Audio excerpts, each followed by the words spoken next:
പാർലമെന്റിൽ ബജറ്റ് ചർച്ചകൾ ഇന്നും തുടരും. നീറ്റ് അടക്കമുള്ള വിവിധ വിഷയങ്ങളിൽ പ്രതിപക്ഷത്തിന്റെ അടിയന്തര പ്രമേയ നോട്ടീസ് പാർലമെന്റിന്റെ ഇരുസഭകളിലും പരിഗണനയ്ക്ക് വരും.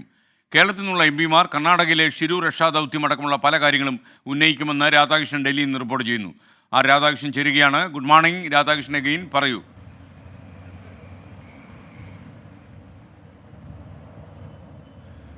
പാർലമെന്റിന്റെ ബഡ്ജറ്റ് സമ്മേളനം ഇന്ന് വീണ്ടും പുനരാരംഭിക്കുകയാണ്. ശനി ഞായർ ദിവസങ്ങളിൽ അവധിയായിരുന്നു. അതിനുശേഷമാണ് സമ്മേളനം പുനരാരംഭിക്കുന്നത്.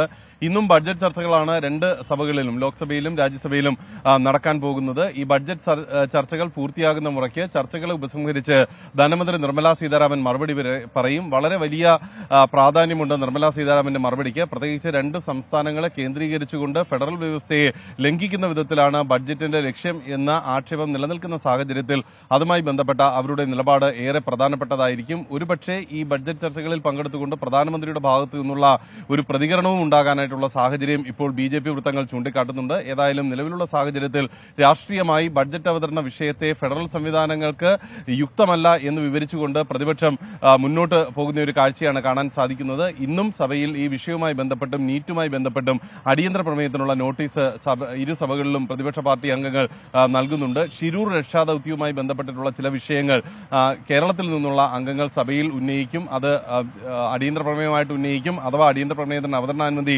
ലഭിച്ചില്ലെങ്കിൽ ശ്രദ്ധ ക്ഷണിക്കലായിട്ടായിരിക്കും അത് അവതരിപ്പിക്കുക എന്നാണ് നമുക്ക് മനസ്സിലാക്കാനായിട്ട് സാധിക്കുന്നത്. ഏതായാലും ഇന്നും സഭ പ്രക്ഷുബ്ധമാകുന്ന വിധത്തിലേക്കാണ് നിലവിലുള്ള സാഹചര്യത്തിൽ സാധ്യതകൾ മുന്നോട്ട് പോകുന്നത്.